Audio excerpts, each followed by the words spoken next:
Welcome to our comprehensive guide on enabling push notifications on Twitter.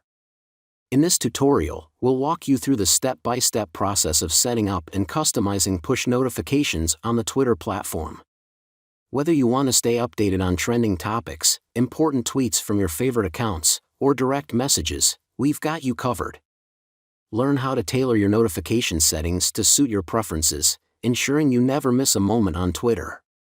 Join us as we navigate through the settings, offering tips and tricks to optimize your Twitter experience with timely and relevant notifications.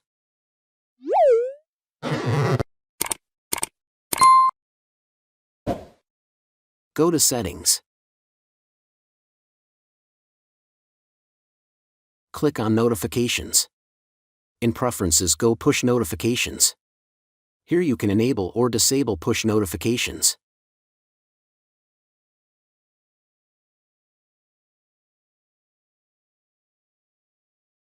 If you choose Enable Push Notifications, you can choose what you want to receive in notifications like post, like, retweets.